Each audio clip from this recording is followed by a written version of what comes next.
ये बच्चों, आप आज हम राइस के ब्लास्ट रोग के बारे में अध्ययन करेंगे। इसके विभिन्न प्रकार के सिम्टम्स जैसे कि इस फोटोग्राफ्स में दिखाए जा रहे हैं, पत्तियों पे प्रदर्शित होते हैं। इनको हमने चित्र के द्वारा और ओरिजिनल लीफ के द्वारा दिखाने का प्रयास किया है। और जहाँ तक इसके सिम्टम्स की बात है, तो जो पहले पत्ती में हमने दिखाए हैं उसमें आप देख रहे हैं कि स्पिंडल शेप जो स्पॉट्स अपीयर होते हैं, जबकि इसी तरह से दूसरा जो डायग्राम हमने दिखाया है उसमें हमने एक पैनिकल दिखाया है और ग्रेन्स दिखाए हैं। पैनिकल और ग्रेन्स के ऊपर संक्रमित भाग को दिखाने का प्रयास किया है। जहाँ तक कि राइस ब्लास्ट का प्रश्न है, ये लगभग 80 देशों के अंदर जो है रिपोर्ट की जा चुकी है। और जो गेहूं का ये झुलसा रोग या ब्लास्ट है, ये फर्स्ट टाइम चाइना में 1637 में प्रकट हुआ था। उसके बाद इसे जो है जापान में 1704 में देखा गया और इटली में इसे जो है ब्रूशॉन नामक रोग के नाम से जाना जाता है। उसके बाद जो है वहाँ पर इसको 1828 में रिपोर्ट किया गया। यूएसओ में 1876 में रिपोर्ट किया गया।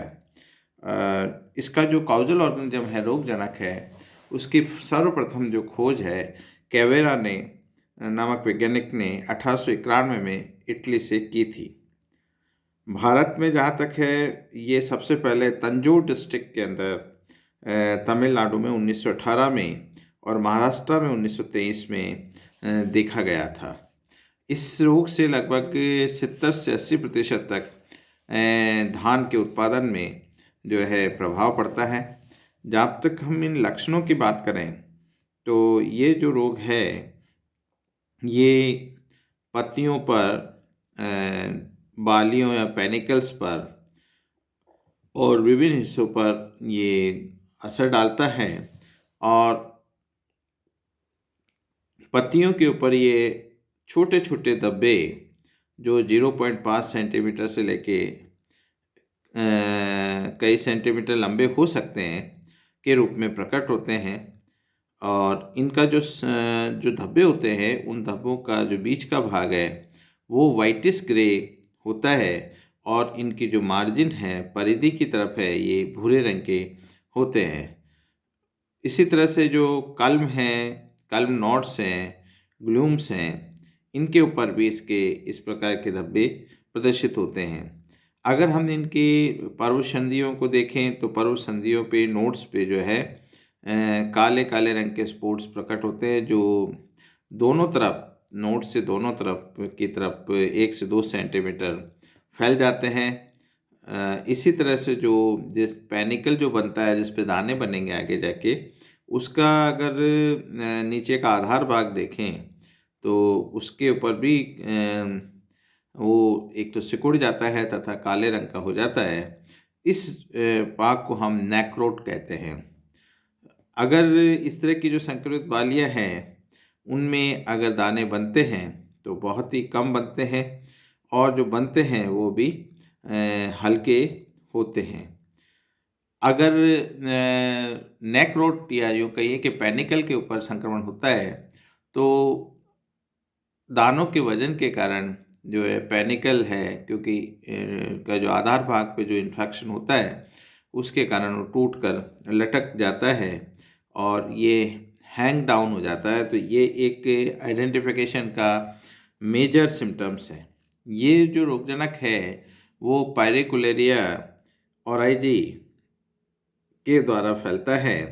अगर इसके कवकों के लक्षणों की बात करें तो ये पटिए, साखित, जैतूनी कलर का पगजाल पैदा करता है और इसके जो कॉर्निडियो हैं, फोर हैं, वो स्टोमेटा या वातरंध्रों के द्वारा बाहर निकलते हैं और कई बार ये क्यूटिकल को तोड़कर भी बाहर निकल जाते हैं। जनरली जो है इसके जो कॉर्निडिया है वो 2 से 4 सेप्टा होते हैं उसमें, और ये कॉनिडियोफोर के ऊपर सिम्पॉइडली, सिम्पॉइडल का मतलब ऑल्टरनेट, एक लेफ्ट साइड एक राइट साइड, इस तरह से बनते हैं।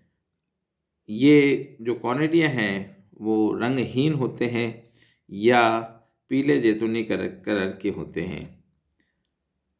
इनका जो आकृति है वो प्राय कॉनिडिया की पायरीफॉर्म्स होती हैं, जो ऊपर से सुकड़ा या टॉप की तरह होते हैं। कॉनिडिया का अगर डायमेंशन हम देखें तो 20 से 25 इंटू 8.5 से 9 माइक्रोन के ये होते हैं। इसी तरह से अगर इनकी हम परफेक्ट स्टेज देखें तो इसकी परफेक्ट स्टेज एस्कोमाइसिट्स के अंदर आती है, और जनरली मैग्नोपोर्थी ग्रीशिया के नाम से हम इसको पहचानते हैं। इसमें पेरिथीशिया बनते हैं। जहाँ तक रोग चक्र का सवाल है तो ये रोग जो है पुराने भूसे और अवशेष जो है उन पर, या जो जो हमारा स्ट्रॉ है जिसको हमने स्टोर कर रखा है उस पर ये इसका माइसिलियम मिलता है, और सीड के ऊपर भी इसका माइसिलियम मिल जाता है। तो इस तरह से इनके ऊपर ये हाइबरनेट करता है। इसके अलावा बहुत सारे जो को होस्ट हैं, जैसे कि आपके पैनिकम रिपेंस है, डिजिटेरिया मार्जिनेटा है, ब्रेकिएरिया म्यूटिका है, लीड्सिया हेक्जेंड्रा है, एंड डेनेब्रा रेट्रोफ्लैक्सा है। इनके ऊपर भी जो है इनका माइसिलियम जो है विपरीत परिस्थितियों में जिंदा बना रहता है, और वो जो है प्राइमरी इनोकुलम का कार्य कर सकता है। जनरली हम देखें तो कॉनिडिया जो है प्राइमरी विकसित प्रस्तुत करता है नर्सरी पे सीडलिंग स्टेज के अंदर, और ये जो स्पोर्स बनते हैं इस पर वो हवा के द्वारा दूसरे पौधों पर जाकर सेकेंडरी स्प्रेड फैलाता है।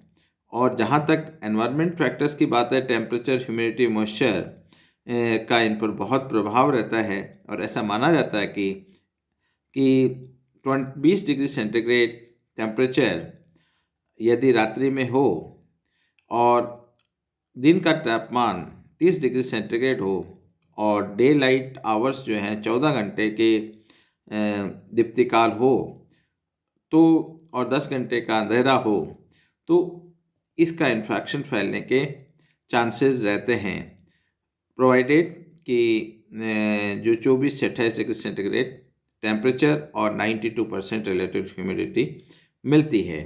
तो ये इसके कुछ एपिडेमियोलॉजिकल फैक्टर्स हुए।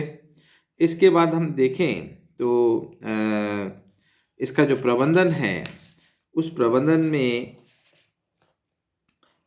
इस रोग को आप कॉपर फंजिसाइड का स्प्रे करके रोक सकते हो। इसके अलावा 3-फिनाइल एसीटेट का स्प्रे भी लाभदायक रहता है। इसके अलावा ब्लास्टिनेस एट 20 ppm, कैसुगेमाइसिन एट 20 ppm भी इस रोग को नियंत्रित करने में हितकारी साबित हुए हैं। ऑर्गेनोफॉस्फोरस कंपाउंड कीटाजिन पी एंड हिनोसेंस भी से भी इस रोग को नियंत्रित किया जा सकता है। इसी तरह से अगर हम देखें तो आजकल बायोलॉजिकल कंट्रोल एजेंट्स जो स्यूडोमोनाड, बैक्टीरियल फ्लोरोसेंट स्यूडोमोनाड है, उसका स्प्रे करके भी इसके इन्फेक्शन को देखा जा सकता है। इसके अलावा कुछ वैरायटीज़ हैं जैसे CO4, CO25, CO26, TKM1, ADT25, टेटप, टेडुकेन and पीटा जो है बहुत ही प्रतिरोधी स्ट्रेन है, पेरेंट्स हैं जिन्हें यूज किया जा सकता है। इसके अलावा कुछ कल्टीवार्स हैं जैसे जया, वानी, आकाशी, राशि, स्वर्णधन, IR8, IR36 और जेट 2508, I83-262, इनमें काफ़ी प्रतिरोधक क्षमता पाई जाती है। इसी तरह से जो आपकी वैरायटी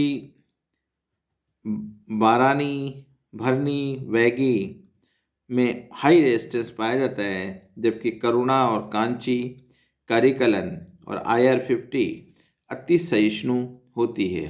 इस प्रकार हम सभी प्रक्रियाओं का उपयोग करके हम राइस ब्लास्ट या धान की अंगमारी रोग को प्रबंधित कर सकते हैं।